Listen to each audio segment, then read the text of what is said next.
চুলার হাঁড়িতে ওভেন ছাড়া কিভাবে আপনারা মজাদার এই বান রেসিপিটি তৈরি করতে পারবেন সেই পদ্ধতি আমি তৈরি করে দেখাবো। ওভেন ছাড়া চুলাতেও একদম পারফেক্ট হবে, সফট হবে এবং ভেতরটাও হবে একদম পারফেক্ট। প্রিয় ভিউয়ার্স, আসসালামু আলাইকুম, welcome back to my channel Runa Fardin kitchen. আজ আমি তৈরি করে দেখাবো বিফ বান।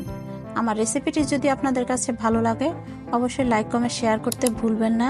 যারা এখনও আমার চ্যানেলটি সাবস্ক্রাইব করেনি তারা প্লিজ আমার চ্যানেলটি সাবস্ক্রাইব করে বেল আইকনটি ক্লিক করে আমার চ্যানেলের পাশে থাকবেন। যারা ফেসবুক পেজে আমার রেসিপিটি দেখছেন তারা অবশ্যই আমার পেজটিতে ফলো দিবেন। যারা ইতিমধ্যে আমার চ্যানেলটি সাবস্ক্রাইব করেছেন তাদেরকে অসংখ্য ধন্যবাদ।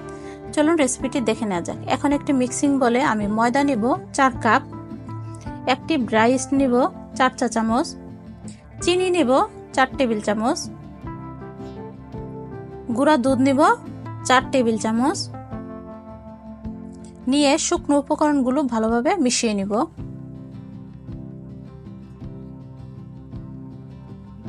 লবণ নিব পরিমাণ মতো, নিয়ে লবণটা ভালোভাবে এখন ময়দার সাথে মিশিয়ে নিব।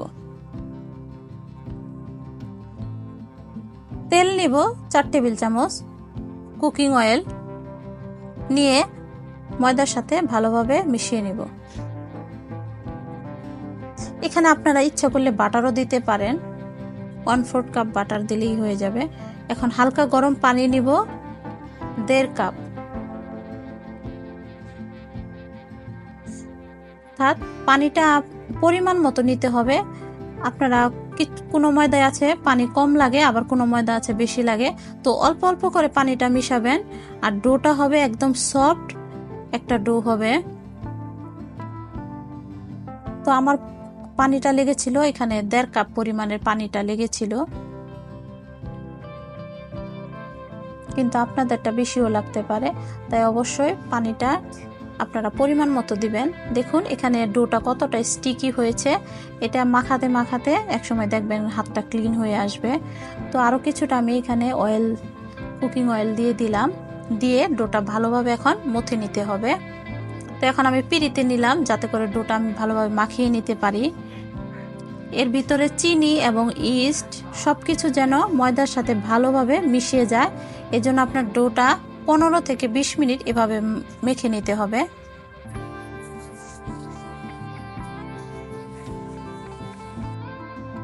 এখানে আমি কিছুটা তেল দিয়ে নিলাম।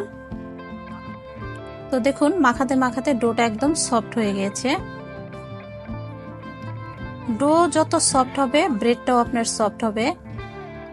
এখন আমি রেখে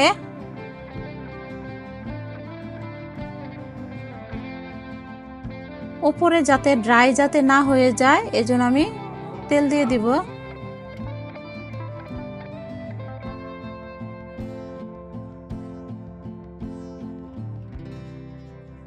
তেল দিয়ে এখন আমি র্যাপিং পেপার দিয়ে, ক্লিন র্যাপ দিয়ে ভালোভাবে ঢেকে দিব যেন বাতাসটা না ঢুকে।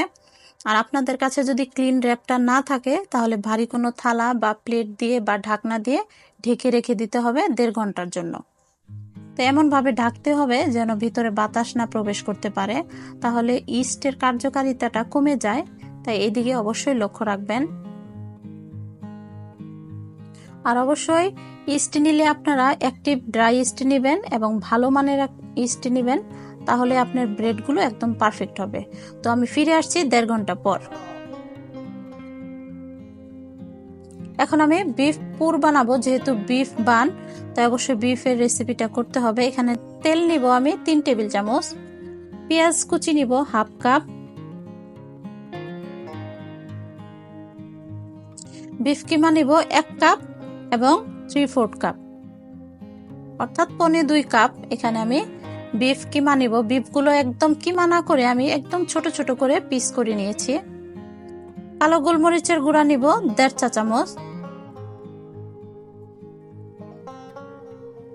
আদা বাটা নিব 1 টেবিল চামচ, রসুন বাটা নিব 1 টেবিল চামচ, লবণ নিব এখানে পরিমাণ মতো, কাঁচামরিচ কুচি নিব 1.5 টেবিল চামচ। ঝালটা যে যার পছন্দ মতো নেবেন, আবার কেউ চাইলে স্কিপও করতে পারেন, কিন্তু দিলে টেস্ট হয়। মিক্সড হার্বস দিব 1 চা চামচ। এখানে মিক্সড হার্বসের পরিবর্তে আপনারা অরিগানো দিতে পারেন, আর কোনোটাই যদি না থাকে স্কিপ করতে পারেন। টমেটো সস দিব 1.5 টেবিল চামচ। মরিচের গুঁড়া দিব 1 চা চামচ। এখানে মরিচের গুঁড়াটা আপনারা আপনাদের পছন্দ মতো নেবেন, কেউ চাইলে বাড়িয়ে দিতে পারেন, কেউ চাইলে কমিয়ে দিতে পারেন। দিয়ে পানি দিয়ে মাংসটা সেদ্ধ হওয়ার জন্য ঢেকে রেখে দেব। পানি এখানে আমি 1 কাপ দিয়েছি। তো এখানে কর্নফ্লাওয়ার নিব 1 টেবিল চামচ, আর পানি নিব 1/2 কাপ। দিয়ে এই কর্নফ্লাওয়ারের মিশ্রণটা এখন আমি ভালোভাবে মিশিয়ে রেখে দিব। যখন মাংসটা হয়ে আসবে, অর্থাৎ পানিটা টেনে আসবে, তখন আমি এই কর্নফ্লাওয়ার গুলানো পানিটা দিয়ে দিব। দিয়ে তারপরে আমি মাংসটা নামিয়ে নিব। তো দেখুন, মাংসের পানিটা যখন এরকম কমে এসেছে, তখন আমি কর্নফ্লাওয়ার গুলানো পানিটা দিয়ে মাংসটা এভাবে ড্রাই করে আমি নামিয়ে নিব। এতে করে আপনার মাংসটা একদম ঘন হয়ে যাবে, আর বানের ভিতরে দিলে খেতেও মজা লাগবে। তো 1.5 ঘন্টা পর দেখুন ডোটা কতটা ফুলে গিয়েছে। তো এখন আমি সম্পূর্ণ এর ভিতরে যে বাতাসটা আছে সেটা আমি বের করে দিব।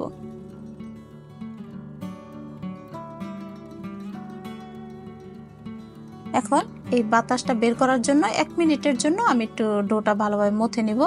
নিয়ে এই ডোটা এখন আমি 6টি ভাগে ভাগ করে নিব। আপনারা এখানে ইচ্ছে করলে 7টি ভাগও ভাগ করতে পারেন, এতে কোনো সমস্যা হবে না, কিন্তু 7টা ভাগের বেশি করবেন না, তাহলে বানগুলো একদম ছোট হয়ে যাবে। এখানে আমি 6টি বান তৈরি করেছি, তাই আমি 6টি ভাগ করে নিয়েছি।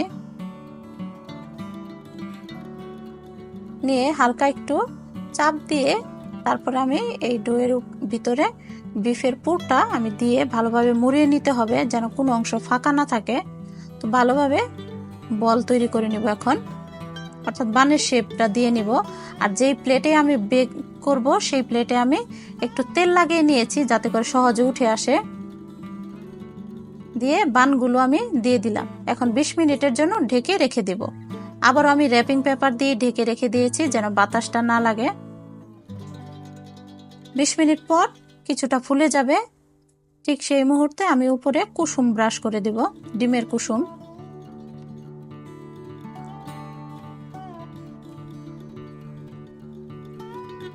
উপরে সাদা তিল দিয়ে দিব।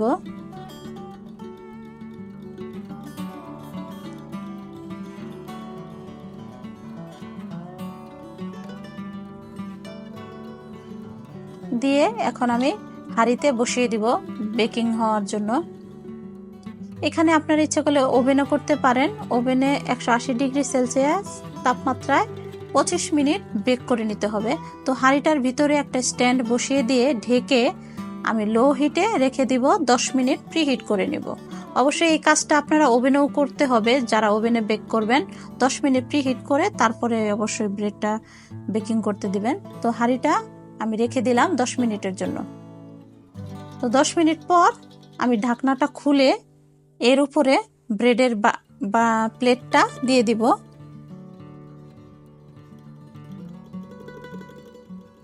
তো দেখুন, এখন আমি ব্রেডটা দিয়ে দিচ্ছি, দিয়ে ঢেকে দেব। চুলার হিটটা একদম প্রথম থেকে শেষ পর্যন্ত একই ভাবে থাকবে, বাড়ানো বা কমানো যাবে না। এখন আমি ফিরে আসছি 25 থেকে 30 মিনিট পর। তো 25 থেকে 30 মিনিট পর দেখুন আমি ব্রেডটা নামিয়ে নিয়েছি, কতটা পারফেক্ট হয়েছে।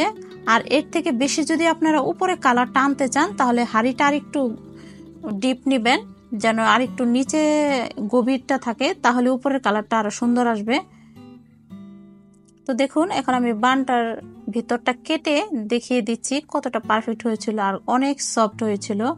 এটা আপনার বাসায় তৈরি করলে বুঝতে পারবেন কতটা মজাদার এবং কতটা সফট হয়েছিল। তো আমার রেসিপিটি দেখার জন্য সকলকে ধন্যবাদ।